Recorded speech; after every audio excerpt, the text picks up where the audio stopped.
जय हिंद। पहलगाम आतंकी हमले में मारे गए 28 लोगों को लेकर कांग्रेस पार्टी ने बड़ा बयान दिया है। राहुल गांधी ने सरकार से मांग की है कि इन सभी मृतकों को शहीद का दर्जा दिया जाए। इससे उनके परिवारों को वही लाभ मिलेगा जो सेना या पैरामिलिट्री जवानों के परिवारों को मिलता है, जैसे सरकारी नौकरी, मुआवजा और स्कूल या संस्थानों का नाम उनके नाम पर रखने की मांग। पाकिस्तान ने हाल ही में अटारी बॉर्डर से अफगानिस्तान भारत के बीच ट्रेड पर रोक लगा दी थी, जिससे करीब 300 ट्रक बॉर्डर पर फंस गए थे। इससे अफगानिस्तान के व्यापारी और ट्रक यूनियन नाराज हो गए थे और पाकिस्तान ने थोड़ी राहत दी है और 25 अप्रैल से पहले एंट्री करने वाले 150 ट्रकों को सीमा पार करने की इजाजत दी है, लेकिन बाकी ट्रकों को अभी भी रोका गया है। पाकिस्तान की इस हरकत से तालिबान प्रशासन भी नाराज हो गया है। वे चाहते हैं कि अफगानिस्तान का व्यापार चलता रहे ताकि टैक्स और रेवेन्यू मिले।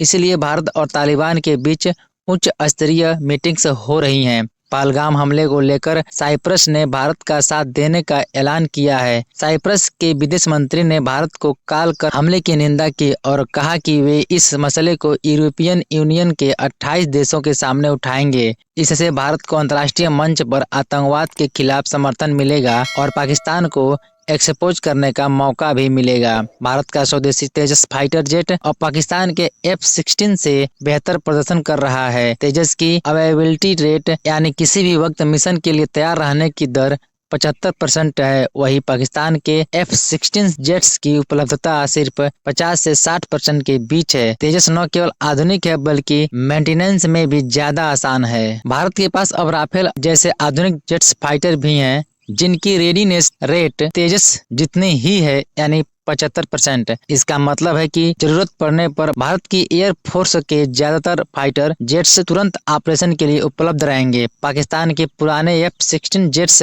में यह क्षमता नहीं बची। 5 मई से 9 मई के बीच भारत पाकिस्तान सीमा पर कोई बड़ी घटना या सैन्य कार्रवाई हो सकती है।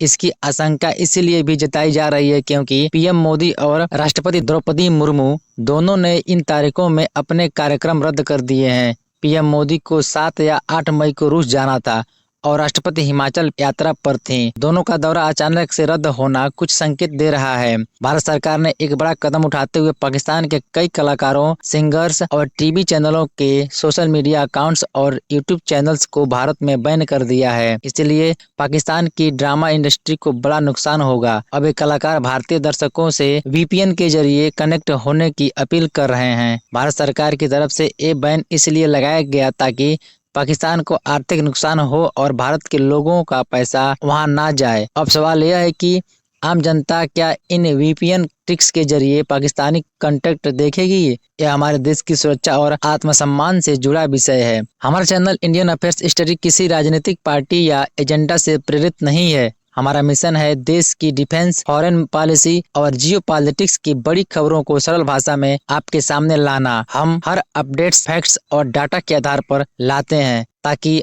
आप अपने विचार खुद बना सकें। भारत एक निर्णायक मोड़ पर खड़ा है। देश की फॉरेन पॉलिसी मजबूत हो रही है, दुश्मन देशों के खिलाफ तैयारी हो रही है और अंतर्राष्ट्रीय मंचों पर भारत की आवाज और भी बुलंद हो रही है। हमें चाहे तेजस की ताकत हो, साइप्रस का समर्थन या पाकिस्तान के खिलाफ कार्रवाई, हर क्षेत्र में भारत आगे बढ़ रहा है। अगर आप चाहते हैं कि ऐसी सटीक, सरल और तथ्य आधारित खबरें आपके पास समय पर पहुंचती रहे तो हमारे चैनल इंडियन अफेयर्स स्टडी को सब्सक्राइब करना ना भूलें। जय हिंद, वंदे मातरम।